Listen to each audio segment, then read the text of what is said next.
کافرو، تم اللہ سے کیوں کر منکر ہو سکتے ہو؟ جس حال میں کہ تم بے جان تھے تو اس نے تم کو جان بخشی، پھر وہی تم کو مارتا ہے، پھر وہی تم کو زندہ کرے گا، پھر تم اسی کی طرف لوٹائے جاؤ گے۔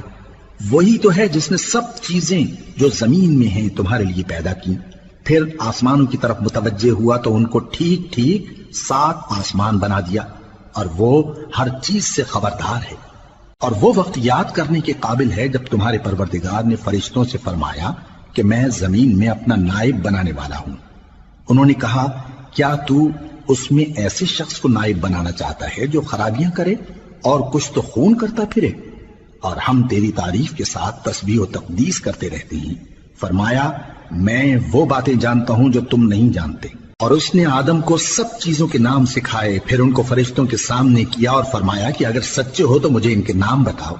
انہوں نے کہا، تو پاک ہے، جتنا علم تو نے ہمیں بخشا ہے اس کے سوا ہمیں کچھ معلوم نہیں، بے شک تو دانا ہے، حکمت والا ہے۔ تب اللہ نے آدم کو حکم دیا کہ آدم، تم ان کو ان چیزوں کے نام بتاؤ۔ سو جب انہوں نے ان کو ان کے نام بتائے تو فرشتوں سے فرمایا، کیا میں نے تم سے نہیں کہا تھا کہ میں آسمانوں اور زمین کی سب پوشیدہ باتیں جانتا ہوں، اور جو تم ظاہر کرتے ہو اور جو پوشیدہ کرتے ہو سب مجھ کو معلوم ہے۔ اور جب ہم نے فرشتوں کو حکم دیا کہ آدم کے آگے سجدہ کرو تو وہ سب سجدے میں گر پڑے، مگر شیطان نے انکار کیا اور غرور میں آ کر کافر بن گیا۔ اور ہم نے کہا کہ اے آدم، تم اور تمہاری بیوی بہشت میں رہو اور جہاں سے چاہو بے روک ٹوک کھاؤ پیو، لیکن اس درخت کے پاس نہ جانا، نہیں تو ظالموں میں ہو جاؤ گے۔ پھر شیطان نے دونوں کو اس درخت کے بارے میں پھسلا دیا اور جس عیش و نشاط میں تھے اس سے ان کو نکلوا دیا۔ تب ہم نے حکم دیا کہ بہشت بری سے چلے جاؤ، تم ایک دوسرے کے دشمن ہو، اور تمہارے لیے زمین میں ایک وقت تک ٹھکانہ اور معاش مقرر کر دیا گیا ہے۔